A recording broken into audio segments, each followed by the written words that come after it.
आप देख रहे हैं सिटीजन वाइज। मैं उषा। सिटीजन वाइज में वक्त है दिन भर की कुछ खास खबरों पर नजर डालने का। तो आइए देखते हैं क्या है जी खास खबर में। अभी लोकसभा चुनाव का शाकनान भी नहीं हुआ, लेकिन उससे पहले राजनीतिक दलों ने अपने स्तर पर अपने विरोधियों पर तंज राजनीतिक हमले करने शुरू कर दिए।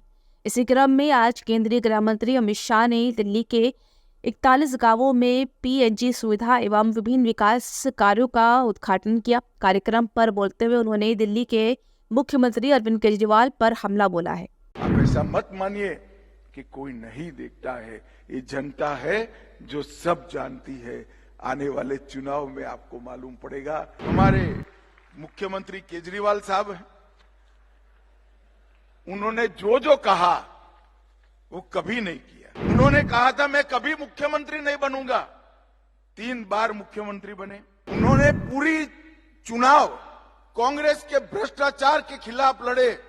आज मोदी जी के सामने लड़ने के लिए कांग्रेस की गोदी में बैठकर कांग्रेस के भ्रष्टाचार की वाहवाही करें। शीला दीक्षित के खिलाफ भ्रष्टाचार पे कदम उठाएंगे।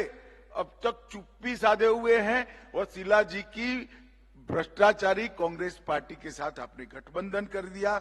राजनीति में मित्रों 2 प्रकार के लोग होते हैं, एक जो कहते हैं वो करते हैं, और दूसरे प्रकार के लोग होते हैं कहते हैं उससे बिल्कुल उल्टा करते हैं।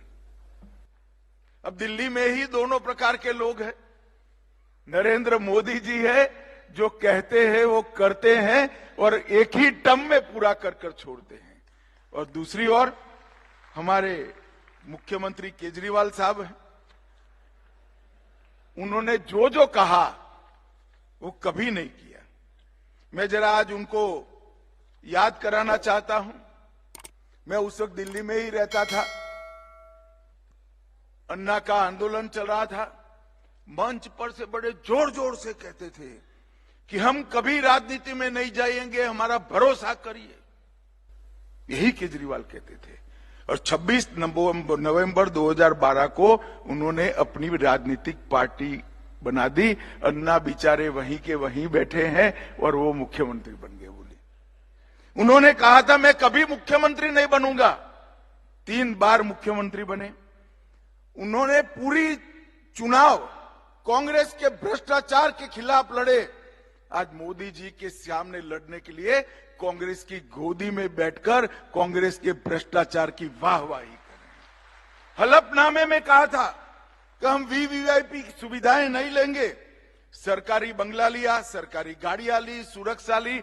बंगला लिया तो लिया, शीला दीक्षित जी ने बिचारी ने जो बनाया हुआ था वो बंगले को बुलडोजर से तोड़कर एक शीश महल बनाया, करोड़ों रुपए का खर्चा कर कर। केजरीवाल जी जरा आप याद करिए, आपने क्या कहा था? जन लोकपाल के लिए आपने आंदोलन किया था, उसकी धज्जियां उड़ाने का काम किया। शीला दीक्षित के खिलाफ भ्रष्टाचार पे कदम उठाएंगे।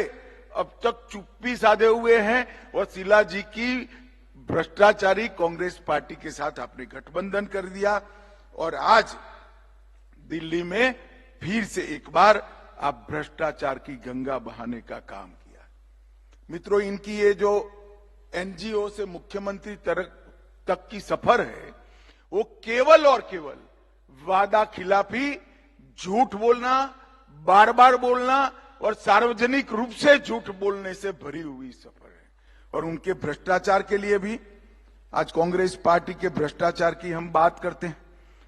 कॉल ब्लॉक हो, कॉमनवेल्थ हो, 2G का घोटाला हो, Sharda chit fund, INX media, Aircel, Antariksh, land for job, Panchkula Gurgaon में भूमि का आवंटन, Jammu Kashmir cricket association, Embraer deal, Hawk aircraft, Agusta Westland, Bofors, Maruti घोटाला, ये सारे घोटाले की निंदा करने वाले केजरीवाल जी स्वयं आज क्या हुआ बताइए मुझे? दिल्ली में शराब घोटाला हुआ। ये शराब घोटाले में मुझे एक बात पर दिल्ली वासियों का खास ध्यान दिलाना है। पहली बार देश में ऐसा हुआ है कि किसी राज्य का शिक्षा मंत्री शराब घोटाले में जेल में गया है। जिनका काम शिक्षा का प्रचार और प्रसार करने का था, उन्होंने शराब का प्रचार और प्रसार करा। 2875 करोड़ का घपला किया और आज जेल में बैठे हैं। मनीष सिसोदिया भी जेल में, संजय सिंह जेल में, केजरीवाल जाते नहीं है जवाब देने के लिए। दिल्ली जल बोर्ड 78,000 करोड़ का घोटाला, बंगला घोटाला 125 करोड़ का, और शीश महल के रिपेयरिंग में 9 करोड़ का घोटाला, क्लासरूम घोटाला लगभग बने ही नहीं, और 5,000 करोड़ का हेरफेर है।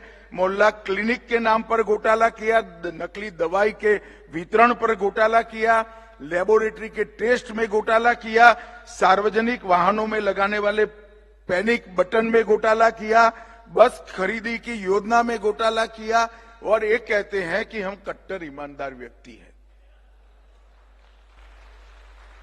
अब किसी पहले दूसरी कक्षा के शिक्षक को कट्टर ईमानदार की व्याख्या समझाते दिक्कत आ जाए, ऐसा केजरीवाल जी आपने कर दिया है। इतने सारे घोटालों की सीरीज दिल्ली में की है, और अब वो राष्ट्रीय चुनाव लड़ने के लिए अंत में कांग्रेस की गोदी में बैठ गए। जिस कांग्रेस को गाली बोलकर आप सत्ता पर आए तो दिल्ली की जनता को कहा था हम भ्रष्टाचार से मुक्त करेंगे, आपने तो स्वयं भ्रष्टाचार किया ही किया। इसके साथ में कांग्रेस के भ्रष्टाचार को एक्नोलेज करने का काम भी केजरीवाल जी आप कर रहे हो। आप ऐसा मत मानिए कि कोई नहीं देखता है, ये जनता है जो सब जानती है। आने वाले चुनाव में आपको मालूम पड़ेगा, आप कितने भी नियम नीति छोड़कर गठबंधन करिए, आएगा तो मोदी ही 400 पार कर तीसरी बार मोदी जी देश के प्रधानमंत्री बनने वाले हैं। मैं पूरे देश का दौरा किया है, 125 से ज्यादा सीटों पर गया हूं। मैं आपको बताता हूं मित्रों, उत्तर गया, दक्षिण गया, पूरब गया, पश्चिम गया, मध्य में रहा, हर जगह पे आज युवा हो, महिला हो, बुजुर्ग हो, सभी लोग नरेंद्र मोदी के समर्थन में खड़े हुए दिखते हैं, क्योंकि 10 साल के अंदर मोदी जी ने देश को समृद्ध किया है, शिक्षित किया है, मोदी जी ने देश को सुरक्षित किया है, और इस देश से आतंकवाद और नक्सलवाद को समाप्त करने का काम हमारे प्रधानमंत्री नरेंद्र मोदी जी ने किया है। तो ये थी आज की खास खबर। ताजा खबरों के अपडेट के लिए जुड़े रहिए हमारे साथ सिटीजन वाइस पर। हमारे चैनल को लाइक, शेयर और सब्सक्राइब करना ना भूलें।